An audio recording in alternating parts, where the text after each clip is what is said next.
অচিনপুর জঙ্গলে শিয়াল, বাঘ আর সিংহছানা একসাথে ফুটবল খেলছিল।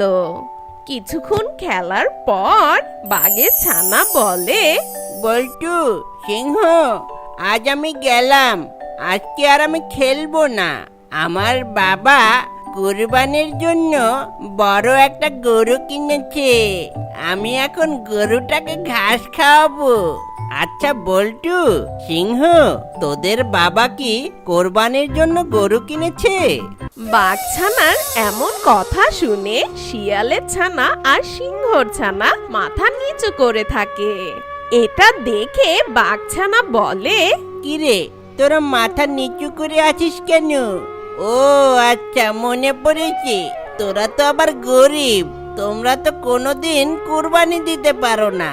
শোন বল্টু আর সিংহ, তোরা যদি এই বছর কুরবানি না দিস, তোদের সাথে আর আমি বন্ধুত্ব রাখবো না। আমার একটা স্ট্যাটাস আছে না, তোদের মতো গরিবের সাথে আমি আর খেলবো না। আমি গেলাম রে। আমার বাবা 4 লাখ টাকা দিয়ে মস্ত বড় একটা গরু কিনেছে। সেই গরুকে আমি এখন মাঠে ঘাস খাওয়াবো। এ কথা বলে বাঘছানা সেখান থেকে চলে যায়। বাঘছানা যখন চলে যায় তখন শিয়ালের ছানা সিংহ ছানাকে বলে, দেখেছো সিংহ, ওই বাঘের কত অহংকার, আমাদের দুজনকে কিভাবে অপমান করে গেল।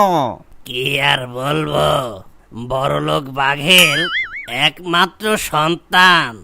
আমরা তো আর পারবো না ওদের মতো 4 লাখ টাকা দিয়ে গরু কিনতে।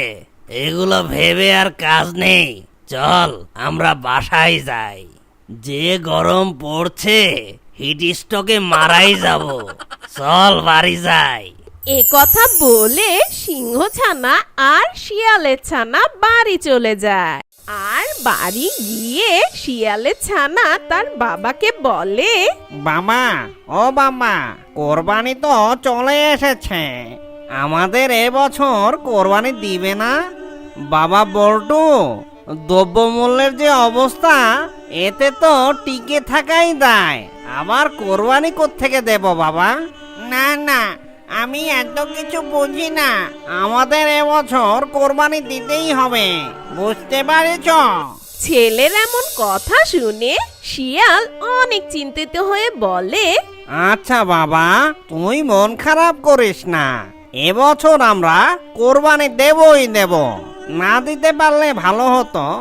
ওইদিকে সিংহ ছানা তার বাবাকে বলে, বাবা, আমাদের কোরবানির গরু কত টাকা দিয়ে কিনবে? কোরবানি তো দিতেই চাইনি বাবা, কিন্তু বল্টুর বাবা বলল কোরবানি দিবে, তাই এখন আমাদেরও কোরবানি দিতে হবে। দেখি বল্টুর বাবা কি বলে। কত টাকা দিয়ে গরু কিনবে তা জিজ্ঞেস করে আসি। বাবা, আমরা এত কিছু জানি না, তুমি কিন্তু বড় গরু কিনবা। এ কথা বলে সিংহ ছানা বাড়ি থেকে চলে যায়। আর কিছুক্ষণ পর সিংহ আর শিয়াল একসাথে একটি গাছের নিচে দাঁড়িয়ে কথা বলছিল। সিংহ ভাই, বল্টু খুব জোরাজোরি করছে কোরবানি দেওয়ার জন্য, কিন্তু তুমি তো সবই জানো কি থেকে যে কি করব। শিয়াল ভাই, আমার বাচ্চাও আমাকে বলল বড় গরু কোরবানি দিতে হবে। কষ্ট হলেও আমাদের কোরবানি দিতেই হবে। চলো আমরা বাজারে যাই, অল্প টাকার মধ্যে একটা গরু কিনে নিয়ে আসি। এ কথা শেষ করে তারা দুজন বাজারের উদ্দেশ্যে রওনা দেয়।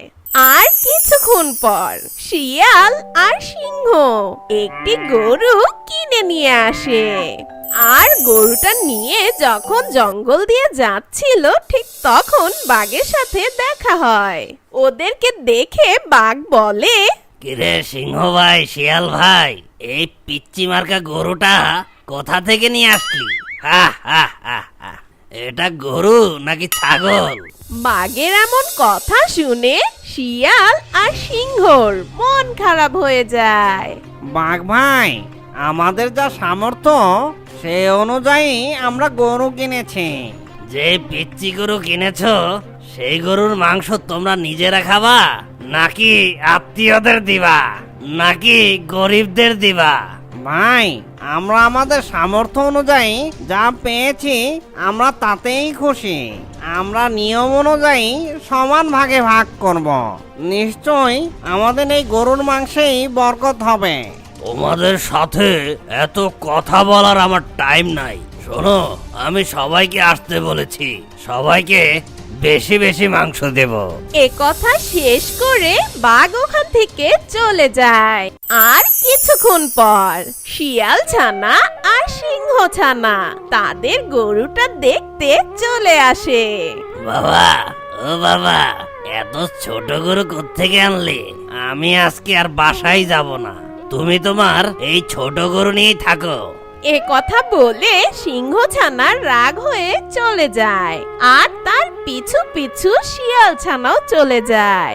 তখন ওরা দুজন জঙ্গলের মাঝে গিয়ে সিংহ ছানা শিয়াল ছানাকে বলে, দেখেছো বল্টু, বাবাকে এত করে বললাম বড় একটা গরু কিনতে, তা না কিনে একটা ছোট গরু কোত্থেকে ধরে নিয়ে এসেছে। আমি আর বাড়ি যাব না। দেখো, বাঘছানা আমাদের সাথে আর কথাই বলবে না। শোন সিংহ, আমাদের বাবারা যা ইনকাম করে তা দিয়ে তো সংসার চালানোই যায় না, তাও আমাদের কথা শুনে আমাদের আবদারটা রাখতে গিয়ে এই গরুটা কিনে নিয়ে এসেছে। এতেই আমরা মহা খুশি। দেখো, একদিন আমরাও বড় গরু কিনতে পারবো। এখন চল বাসায় যাই, এখানে রাগ করে থেকে কোনো কাজ নেই। এরপর শিয়াল ছানা আর সিংহ ছানা বাসায় চলে যায়। আর ওই দিকে বাঘ তার বাড়ি বসে বলে, কাল তো কোরবানি, এখন গিয়ে দেখি আমার গরুটা কেমন আছে। এ কথা বলে বাঘ তার গরুটাকে দেখতে যায়। বাঘ যখন গরুটাকে দেখতে গেল, সে দেখতে পায় তার গরুটা আর বেঁচে নেই। এই দেখে বাঘের চোখ ছানা বড় হয়ে যায় আর বাঘ চিৎকার দেয়, বাবা বাঘু, হায় হায় রে, কি হয়ে গেল আমার? কে কোথায় আছিস? এদিকে আয়, আমাদের 4 লাখ টাকার গরুটা তো মারা গেছে। এ কথা বলতে না বলতেই বাঘ হার্ট অ্যাটাক করে ওখানেই পড়ে যায়। বল্টুর মা! সেই সময় বাঘছানা সেখানে চলে আসে আর এসে দেখে বাঘ মাটিতে পড়ে আছে। এই দেখে তার ছানা বলে, বাবা, ও বাবা, তোমার কি হয়ে গেল বাবা? এই বলে বাঘছানাও কান্না শুরু করে। বাবারে, আমি আর বাঁচবো না, আমি তোকে বড় করে যেতে পারলাম না রে বাবা। এ কথা শেষ করতে না করতে বাঘ সেখানে মারা যায়। ও বাবা, বাবা গো, তোমার কি হয়ে গেল বাবা? আমার বাবা নেই, মারা গেছে। এই দেখে বাঘছানা কি করবে বুঝতে পারছিল না। কোনো উপায় না পেয়ে বাঘছানা দৌড়াতে দৌড়াতে সিংহের বাড়ি যায়। সিংহের বাড়ি গিয়ে বাঘছানা বলে, সিংহ চাচ্চু, ও সিংহ চাচ্চু, আমার বাবার কথা বলছে না চাচ্চু, তুমি আমার সাথে এখনই চলো চাচ্চু। আরে বাবা, আমার তো একটা কাজ আছে, আমার তাড়াতাড়ি সেখানে যেতে হবে, তুমি অন্য কোথাও যাও। সিংহর এ কথা শুনে বাঘছানা কান্না করতে করতে শিয়ালের বাড়ি চলে যায়। শিয়ালের বাড়ি যেতে না যেতেই শিয়াল বাঘছানাকে দেখে বলে, বাবা, তুমি এখানে কেন? আর তুমি কান্না করছো কেন? শিয়াল চাচ্চু, ও শিয়াল চাচ্চু, আমার বাবা আর কথা বলছে না, তুমি আমার সাথে চলো না প্লিজ। এ কি বলছো বাবু? তাড়াতাড়ি চলো। এ কথা বলে ওরা দুজন রওনা দেয় বাঘের বাসার উদ্দেশ্যে। আর বাঘের কাছে গিয়ে শিয়াল বলে, বাঘ ভাই, ও বাঘ ভাই, তোমার কি হয়েছে?